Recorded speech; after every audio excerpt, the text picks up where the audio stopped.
요한계시록 정복 시리즈 89번째 시간으로 재림의 주님과 하늘의 군대란 제목으로 강해를 듣겠습니다. 우리는 요한계시록을 해석하는 일에 있어서 한 사건 한 사건을 이루고 있는 문장을 철저하게 연구함으로 잘 이해하고 그 사건들을 지각하게 방치해 두지 말고 문장의 맥을 따라 잘 연결시키면서 해석해 나가야 하는 것입니다. 그리하여 하나의 완전한 문학 작품으로서의 올바른 해석을 시도해야 정말에 이루어질 계시의 뜻을 깨달을 수 있는 것입니다.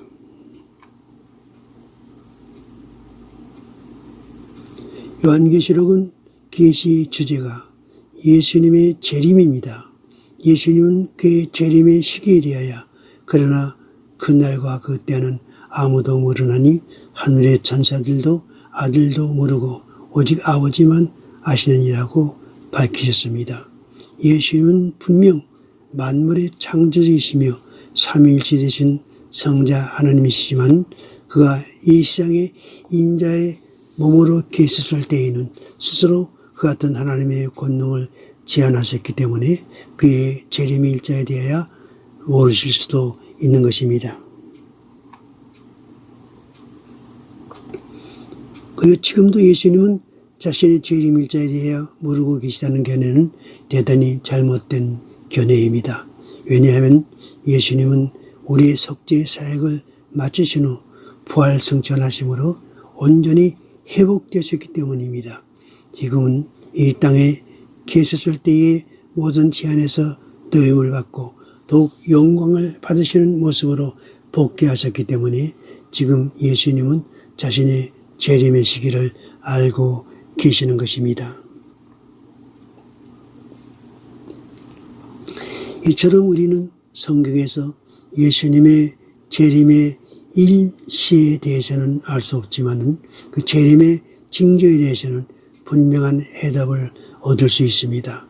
예수님의 재림은 언제 어느 때나 실현 가능성이 있는 것이 아닙니다. 그의 재림은 반드시 인류의 최종말에 있습니다. 그리고 인류의 종말은 어제 오늘 갑자기 찾아오는 것이 아닙니다. 재림에 대한 성경적인 예언과 계시의 증거가 무르익어야 하고 종말에 나타나기로 예언된 여러 가지 사건이 역사의 무대 위에 실제로 등장해야 하는 것입니다. 말하자면 인류의 종말에 등장하여 온 인류의 오른손과 이마에 짐승의 표를 줄 적그리스도의 등장이 필수적입니다. 적그리스도의 등장이 없이는 인류의 종말도 예수님의 재림도 상상할 수 없는 것입니다. 적그리스도가 주도하는 한일의 언약이 성사되어야 합니다. 한일의 언약은 곧 7년 환란 기간을 의미합니다. 이런 일련의 사건들이 우리들이 살아가고 있는 역사의 무대 위에 실질적으로 등장하고 성취되는 인류의 종말을 거쳐야 그 마지막에 가서 예수님의 재림이 있게 될 것입니다. 그러나 우리들이 명심해야 할 일은 이 같은 종말적인 시대적 징조가 언제 우리들 앞에 불쑥 나타나는지 알 수 없다는 사실입니다. 그러므로 우리는 그날을 준비하는 슬기로운 생활을 해야 하는 것입니다. 누가복음 21장 34절에서 너희는 스스로 조심하라. 그렇지 않으면 방탕함과 술취함과 생활의 염려로 마음이 둔하여지고 뜻밖의 그날이 덫과 같이 너에게 임하리라. 이날은 온 지구상에 거하는 모든 사람에게 임하리라 경정해 주고 있습니다.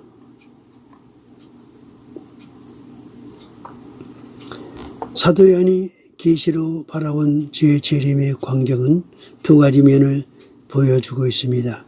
하나는 예수님의 재림의 모습이요, 다른 하나는 백마탄 하늘 군대의 모습입니다. 요한은 하늘이 열린 것을 보았습니다. 그리고 열린 하늘에서 재림하시는 주님의 모습을 보았다고 했습니다. 그 이름에 있어서 충신과 진실이라고 했습니다. 그리고 그 이름은 하나님의 말씀이라 칭하다라고 말씀해 주고 있습니다. 또한 그에 대하여 그 옷과 그 다리에 이름 쓴 것이 있으니 만왕의 왕이요 만주의 주라 하였더라고 밝히고 있습니다.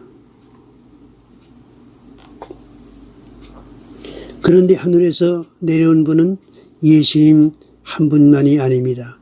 하늘에 있는 군대들이 희고 깨끗한 세마포를 입고 백마를 타고 그를 따르더라고 했습니다.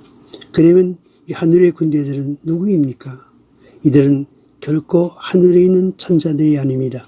예수님의 재림 시에 천사들도 도원되기는 합니다. 그러나 천사들이 알기는 하나님의 택하신 자들을 하늘 이 끝에서 저 끝에 이르기까지 모아 그의 백성들로 공중으로 희고시키는 일을 담당할 것입니다. 그리고 불신자들을 풀무불에 던져 넣는 일을 하게 됩니다.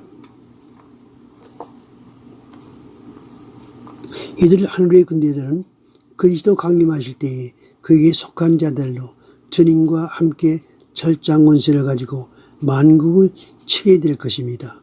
이들이 입은 희고 깨끗한 세마포옷은 순교자들에게 주신 흰 두루마기를 의미합니다. 그들이 타고 내려온 백마는 계시록 6장에서 두 증인의 사역에서 보여주는 흰말 탄 자들과 맥을 같이 합니다. 이들이 1260일간 예언의 사역을 이루다가 짐승에게 순교당한 두 증인들이기 때문입니다. 이스라엘 각 지파 중에서 하나님의 예정하신 우리 하나님의 종들의 이마에 인치는 역사로 두 증인의 사명을 이룰 14만 4천 명이 선발되면서 이 땅 위에는 한 일 동안에 정해진 재림의 시간이 시작될 것입니다.